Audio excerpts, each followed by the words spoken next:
Bonsoir à tous, bienvenue dans votre émission La Réunion Lila.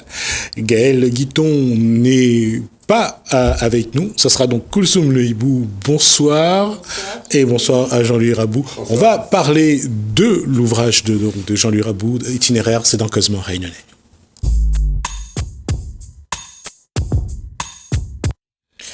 Alors Koulsoum, je vous laisse présenter votre invité. Alors, on est avec Jean-Louis Rabou pour Itinéraire, une géographie française. Jean-Louis Rabou, on ne vous présente plus, hein, vous êtes journaliste. Si, vous avez le droit. Vous avez une longue carrière. Vous êtes chez vous.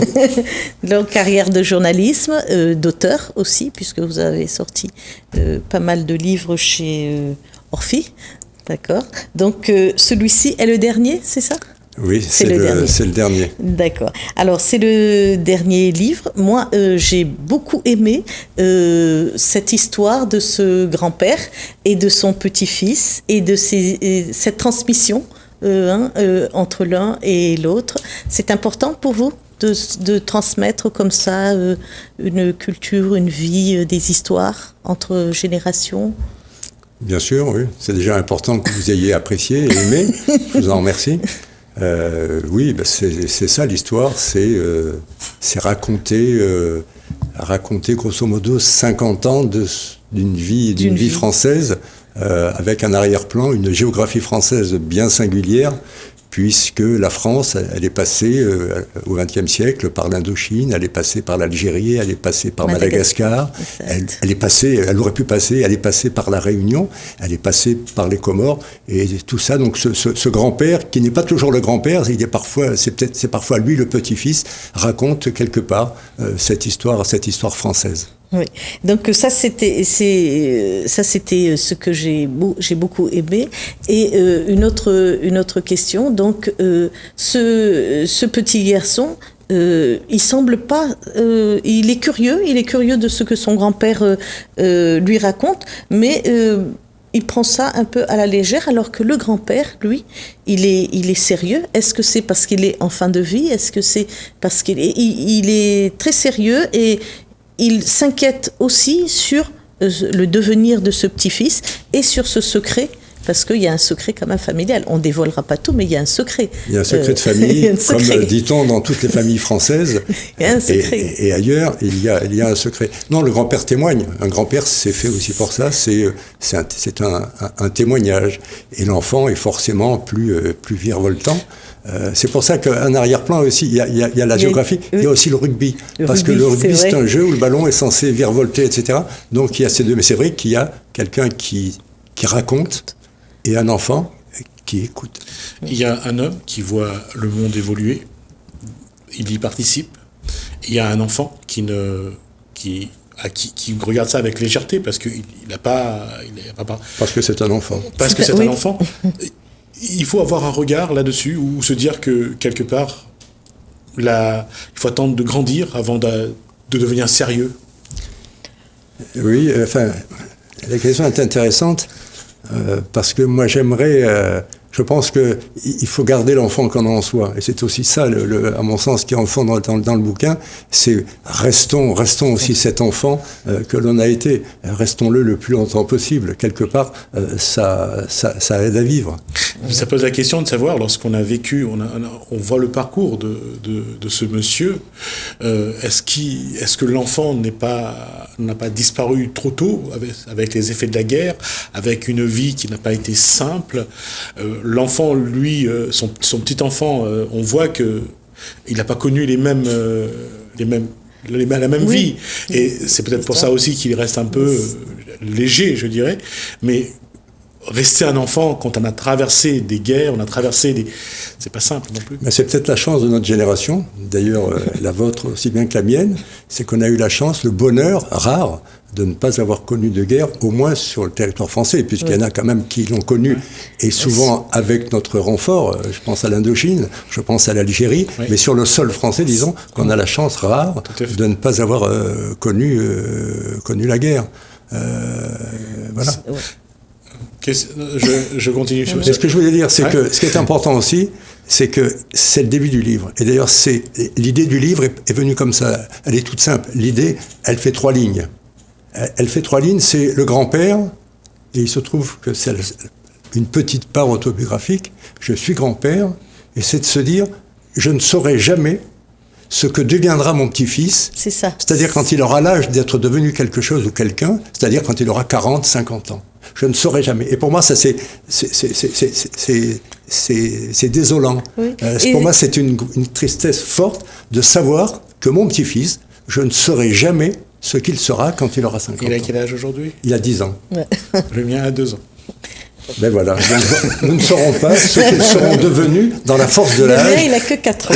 Et je trouve ça tragique. Et quelque part, moi qui ne crois pas au bon Dieu, ça serait une raison supplémentaire de ne pas y croire, de me dire, mince, je ne saurai jamais ce qu'est devenu mon petit-fils. Ça, c'est pour moi, et je ne plaisante pas, pour moi, c'est pas normal. Ouais. Quoi.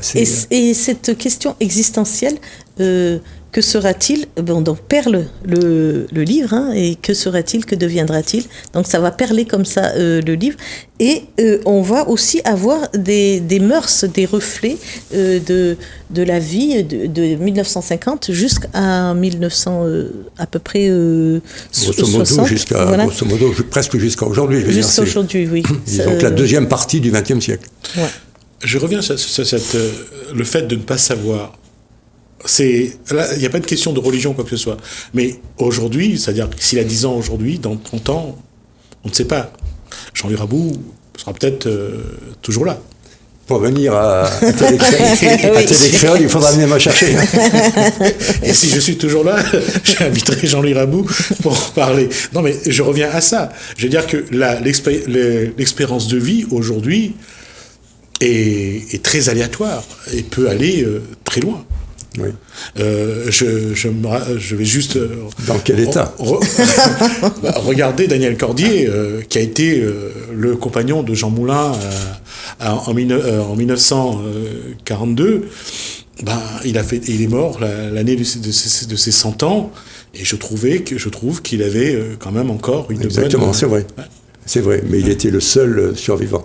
Ça montre quand même qu'il y a une date limite, qu'il y a une date de péremption, comme dirait. Je ne sais pas s'il y a un tirage au sort, donc j'ai pas.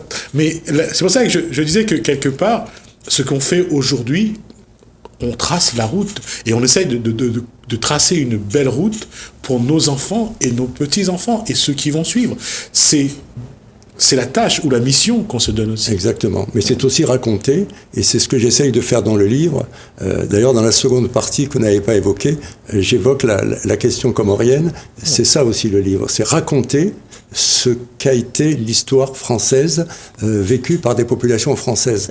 L'histoire française en Indochine. Les Français sont allés en Indochine. Les Français sont allés en Algérie. Les Français sont allés à Madagascar, y compris en 1947, quand l'armée française, 2 ans après la fin de la Deuxième Guerre mondiale, a utilisé des méthodes que même les nazis auraient peut-être hésité à employer. Il faut savoir qu'à Madagascar, donc en 1947, l'armée française a tué des dizaines de milliers de personnes.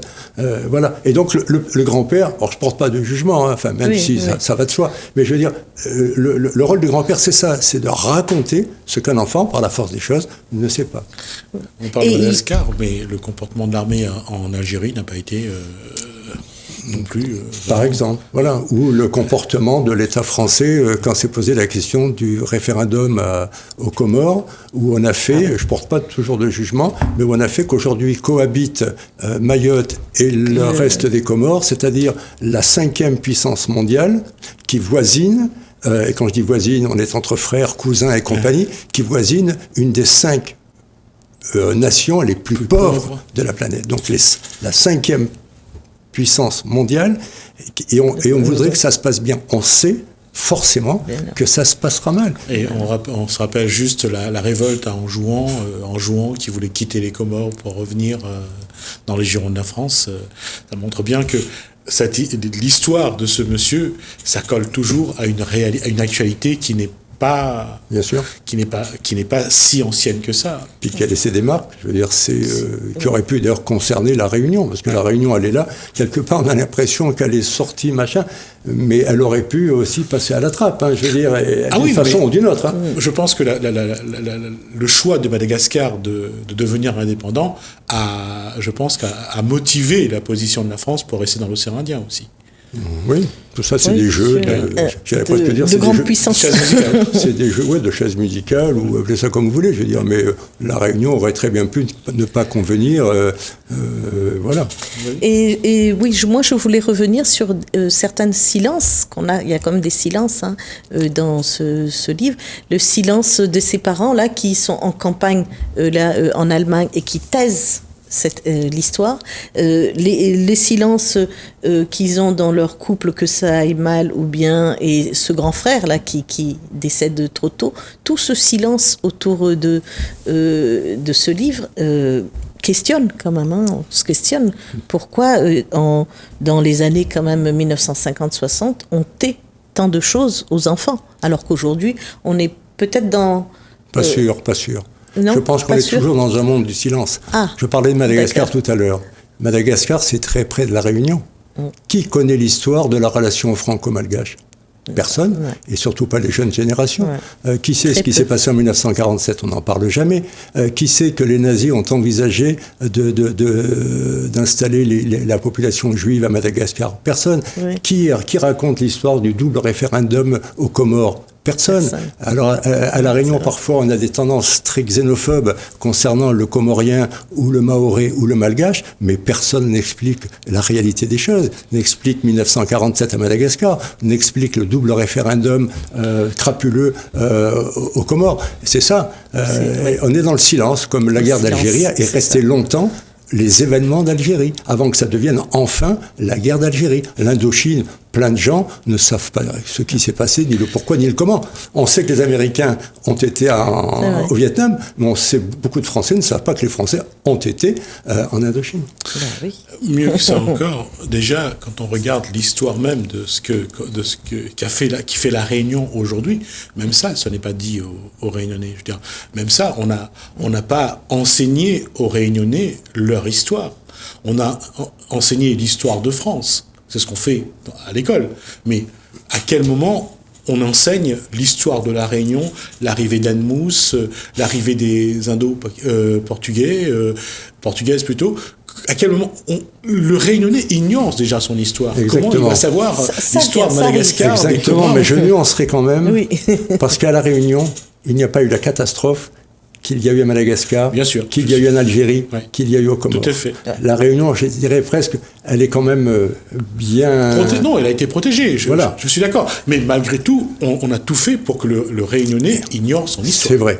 Mais parfois, il y a une contradiction, parce que à la fois, on voudrait connaître cette histoire, mais en même temps, on est content d'être français. Alors, j'ai tendance à dire, est-ce qu'en Auvergne, on explique à l'école, aux jeunes Auvergnats, l'histoire de l'Auvergne? On n'explique pas l'histoire de l'Auvergne, mais là, je fais un peu pour vous provoquer. On explique pas aux jeunes Auvergnats l'histoire de l'Auvergne, on explique l'histoire de la France. Et à La Réunion, je trouve normal qu'on enseigne l'histoire de la France. Après, en effet, on pourrait expliquer quelque part l'histoire de La Réunion. Pourquoi pas? Mais ça aussi, il y a le rôle de l'école, il y a le rôle des parents, puis il y a le rôle, on en parlait tout à l'heure hors antenne, il y a la curiosité qu'on devrait tous avoir. On habite à La Réunion. Moi, récemment, j'ai enseigné pour une école de journalisme à La Réunion. J'avais demandé à des élèves qui ont Bac+2 minimum de dessiner la carte de la région. Mais figurez-vous que des Bac+2 réunionnais, même si je ne sais pas ce qu'est un réunionnais, mais enfin des gens qui habitent à La Réunion, souvent depuis longtemps, qui ont leur famille installée à La Réunion, m'ont mis, du moins, ne mentons pas, une élève m'a mis Madagascar à l'est de La Réunion. Donc là, c'est pas. Je pense que tout bêtement, c'est quelqu'un qui n'a jamais ouvert un livre, qui n'a jamais ouvert ses yeux et qui n'a pas eu la curiosité de s'intéresser à son propre territoire. Moi, j'ai grandi à Béziers, dans l'Hérault. Mais je veux dire, on n'a pas eu besoin de m'expliquer qu'à Béziers, il y avait des vignes qu'on jouait au rugby et que Béziers, c'était plutôt au sud de la France plutôt qu'au nord. Il y a une curiosité naturelle. Donc, nuançons, mais surtout, ne comparons pas le bonheur réunionnais au malheur malgache, au malheur comorien, au malheur algérien. Je reviens sur un point de ce que j'ai dit. Qu'on enseigne l'histoire de France à La Réunion, c'est naturel. Il y a pas... Mais qu'on a empêché... Certains, je suis entièrement d'accord avec vous. De faire connaître l'histoire de la Réunion. Ça, j'ai trouvé ça... Même si c'est très nuancé, parce que comme j'aime bien vous taquiner, prenez un exemple. Récemment, il y avait un débat, il fallait déboulonner des statues. Oui, d'accord avec moi? Colbert, tout ça. D'accord, déboulonnons les statues. Mais avec mon souci d'embêter le monde. Qu'est-ce qu'on fait des belles cases créoles ? On les détruit. Tout à fait. Parce que je sache, elles n'étaient pas la propriété des esclaves, ni des pauvres. Elles étaient la propriété souvent des gros blancs. Or, qu'est-ce qu'on fait ? On les rase aussi ? On les déboulonne ? J'ai jamais dit qu'il fallait déboulonner les... Non, mais pour dire que non, je réponds. Je suis pas contre de déboulonner quoi que ce soit. Ça fait partie du passé et ça doit rester. Que ce soit Colbert, que ce soit qui que ce soit. Parce que je pense que lorsque quelqu'un commet... Même Victor Hugo a écrit quelque chose qui ne plaît pas aujourd'hui sur le racisme, sur les Africains. Mais ça ne change pas l'admiration que j'ai pour l'auteur. Victor Hugo, ça reste un monument de tout ce qui est littérature française. Mais après, je pense qu'il faut aussi voir les gens qui réagissent sur un coup de tête, sur un coup de sang. Oui. On va déboulonner, mais pour faire quoi ? Ça change quoi, de toute façon ? Qu'on le déboulonne ou pas, ça va changer. Non, mais je ne suis pas contre le fait de déboulonner. Pourquoi pas ? C'est vrai que, imaginez qu'il y ait une photo, mettons, d'Hitler au bar à choix à Saint-Denis. Ça serait tout à fait logique de vouloir la déboulonner. Oui. Mais si je pousse mon esprit, je dis, mais qu'est-ce qu'on fait des cases créoles ? Qui va m'expliquer qu'une case créole, elle est à la gloire de l'esclavage, de l'esclave. Et donc, c'est dans ces maisons que vivaient des gens qui ensuite ont eu leur statut. Ouais. Donc, qu'est-ce qu'on fait des cases créoles ? On veut protéger la prison Juliette Dodu. Pourquoi pas ? Mais il faut aller au bout des choses. Détruisons les belles cases créoles. Non. Cette réflexion, elle est intéressante. Elle est intéressante. Parce que qu'est-ce qu'on doit garder ? Qu'est-ce qui encourage à la liberté ? Qu'est-ce qui met l'esclavage à l'index ? Il faut se poser la question. Mais aujourd'hui, avec l'évolution de la Réunion, avec la façon qu'il y a eu le métissage, même le métissage, y compris le métissage forcé, on sait bien que les mulâtres, c'est parce que les femmes esclaves n'avaient pas d'autre situation que d'accepter que le maître blanc les féconde. Mais le problème, que ce soit lors d'un viol ou d'un rapport forcé, mais la question, c'est aujourd'hui, c'est savoir un petit peu dans ce mélange que nous sommes, et c'est pour ça que je disais que le monsieur, il a quand même un itinéraire qui est quand même très riche, il a vu beaucoup de choses, il a laissé une marque à lui à beaucoup d'endroits, et il a pris beaucoup de choses en lui. Alors qu'est-ce qu'il garde ? J'aime bien quand vous dites le monsieur. Ouais, il y a une forme de respect. Il y a une forme de respect. Et non, je disais tout à l'heure, il est là pour témoigner, parce que c'est lui qui a l'âge, c'est lui qui a le vécu, c'est lui qui a le secret. On parlait tout à l'heure d'un secret de famille.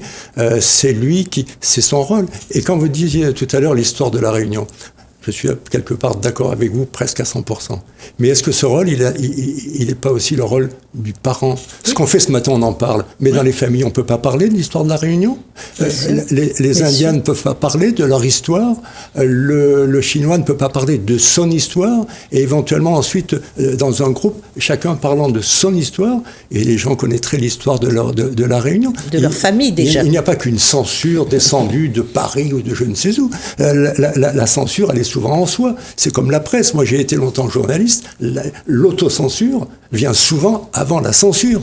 On est un peuple de censeurs, mais de censeurs pour soi. Au même titre qu'il y a des gens qui font des livres pour les vendre. Puis il y a des gens comme moi qui font des livres pour raconter ce qu'ils ont envie de raconter. C'est ma liberté, je la prends. Alors, je vais rebondir dessus pour vous poser la question sur donc, votre façon d'écrire. Donc, après, itinéraire, sûrement qu'il y a d'autres projets derrière.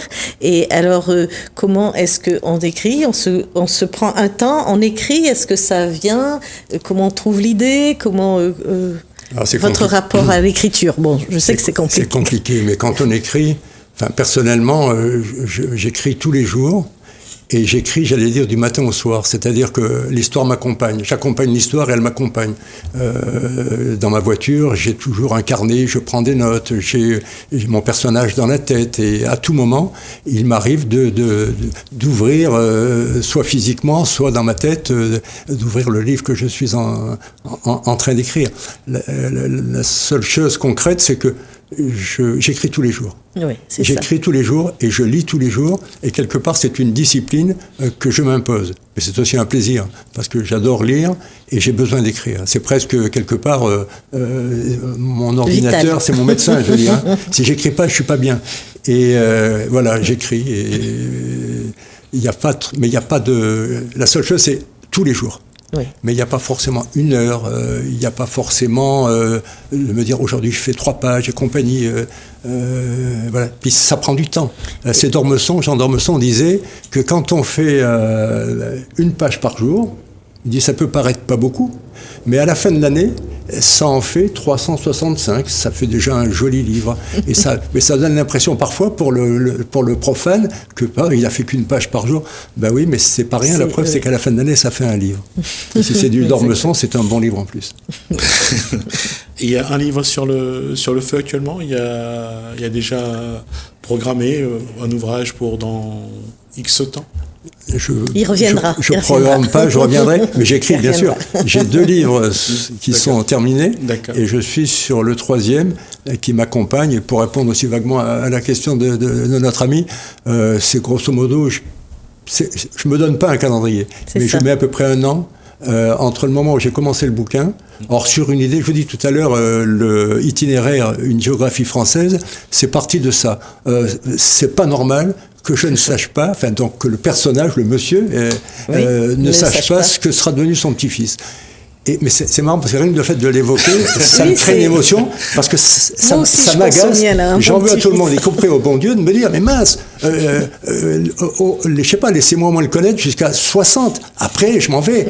Mais c'est pas. Je risque de partir. Il aura 20 ou 30 ans. C'est quelque part inqualifiable. Je veux dire, c'est pas normal. Voilà. Merci Jean-Louis Rabou. C'est moi qui vous remercie. Je ne réponds pas à la dernière phrase parce que je n'ai pas la bonne réponse, je pense. En tout cas, ça a été un plaisir de vous avoir sur le plateau. Et vous me répéterez quelle était la dernière phrase parce que je... Non, si vous partez quand il a 20 ou 30 ans, ça va être désagréable. Donc, je n'aurais pas quoi dire. Merci Kosomegou, en tout cas, pour son invité et pour cet échange. Ça a été vraiment un plaisir. Et à la prochaine sortie, ou quand vous voulez, vous revenez. En tout cas, ça sera avec plaisir. On va nous tourner une page. On va regarder le dernier épisode donc sur ce reportage concernant Saint-Gilles d'Alexandre Dupuis. On se retrouve juste après.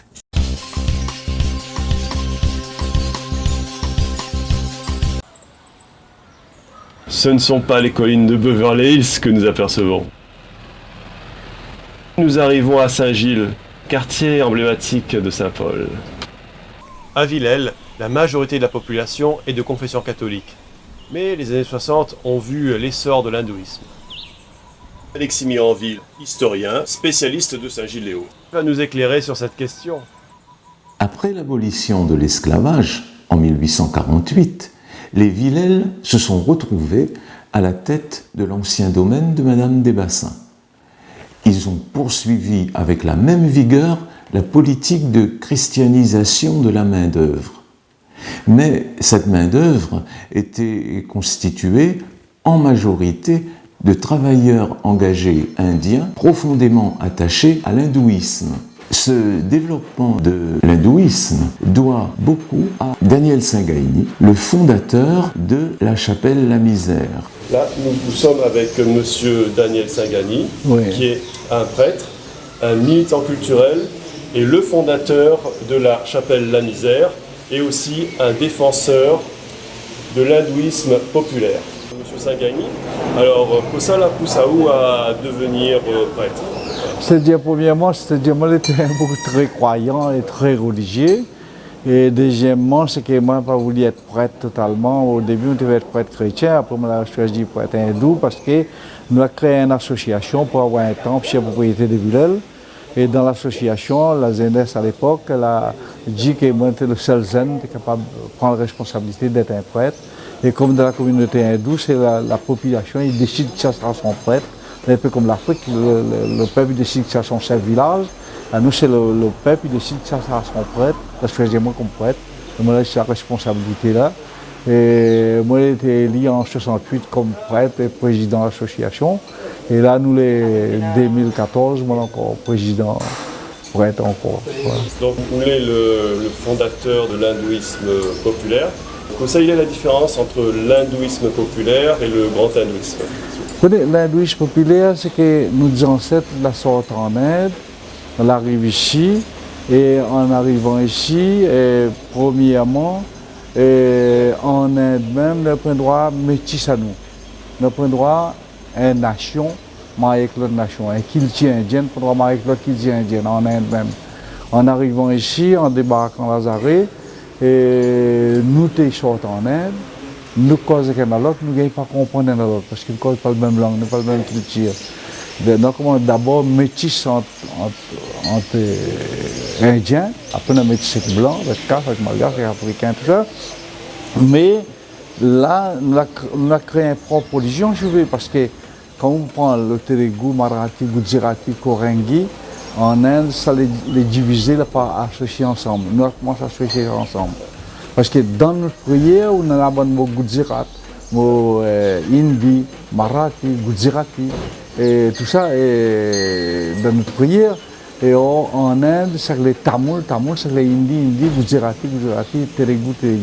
Ici, c'est que nous avons un métissage de la religion hindoue qui arrive ici, obligatoirement, on est obligé de métisser. Et l'État français l'a dit avec l'acte économique, il faut faire un sapin à côté de l'usine pour les Indiens prier. Il n'est pas dit pour faire plusieurs nations. Est-ce qu'il arrive à vous de prier Saint-Expédie, de Saint-Expédie? Oui, moi, je n'ai rien contre. Mon papa a pris beaucoup. Mais souvent, moi-même, je ne fais pas trop la prière pour lui, mais je respecte, hein, parce que mon papa a pris ça beaucoup. Mon papa est un peu catholique. Hein. Un peu tamoul, un peu catholique aussi. Il pratique les deux religions. Nous-mêmes, on a fait un choix, on a choisi la religion hindoue. Le monde a le droit de prier catholique, on a le droit de prier Saint-Expédie, prier Jésus, prier tout. Hein. Parce que nous ne pouvons pas être dictateurs, dire qu'il ne faut pas faire ça. Mais seulement nous, comme à nous, la famille, nous avons choisi que l'hindouisme pour l'instant. L'hindouisme populaire, renouvelé. Voilà. Nous vivons en harmonie. Nous sommes obligés de négocier tout ça. Parce que dans la fête Karali, dimanche de l'âge passé, on aura beaucoup de catholiques, il est là. Il est sacrifié, il fait sa promesse. Fait la procession, des religions. Comprends, c'est que nous croyons que l'hindouisme populaire, même l'hindouisme de la bourgeoisie comme midi, ici, nous avons un peu trop déclaré, nous plus hindous que les bons hindous. En Inde, quand on regarde de l'ashram, on a aussi bonne photo Shiva, photo Jésus, photo la Vierge dans le grand ashram. C'est bon grands intellectuels. Mais ici, c'est que des fois, nous battons un peu à coup de tirer contre l'autre. Mais seulement, c'est pas ça qui se passe ici. Ici, l'hindouisme populaire est le plus proche. Nous sommes d'accord avec toute religion. La religion musulmane, la religion tout ça. Tout le monde y cause avec nous, tout le monde vient dans le temple, tout le monde a droit à prier. L'hindouisme, c'est une religion comme la religion chrétienne. Mais ce n'est pas comme la religion malgache. La religion malgache, c'est le culte des ancêtres, ou bien la religion chrétienne, le culte des ancêtres. Nous, c'est une religion comme la religion chrétienne. Nous avons le Père, le Fils, le Saint-Esprit, nous avons Shiva, Brahma, Vishnu, comme l'islam, les 5 piliers de l'islam. Pour moi, les 3 grandes religions dans le monde, c'est la religion chrétienne, l'hindouisme et l'islam. Et moi, je crois que notre religion, c'est une religion, il faut bien comprendre. Et certains gens peuvent critiquer nous, disent nous les barbares, mais nous sommes comme ça, nos ancêtres sont là-bas, nous sommes comme ça. Moi, je crois qu'il faut nous respecter à nous, et nous respecter les autres respectent à nous aussi. D'ailleurs, si vous permettez moi, c'est que nous avons un congrès, nous avons commencé l'année dernière, nous avons fait un congrès dravidien. Dravidien, c'est descendants indiens qui sont en Inde dans la misère. Et nous avons rassemblé 1000 personnes l'année dernière d'après la presse. Nous dit avait plus, mais la presse dit qu'il y avait 1000 personnes. Et là, ici, nous comptons rassemble le double. Et nous faisons le 26 avril l'année prochaine, congrès dravidien, mais je souhaiterais où je serai là, pour filmer, pour comprendre un peu plus bien tout ça. D'accord.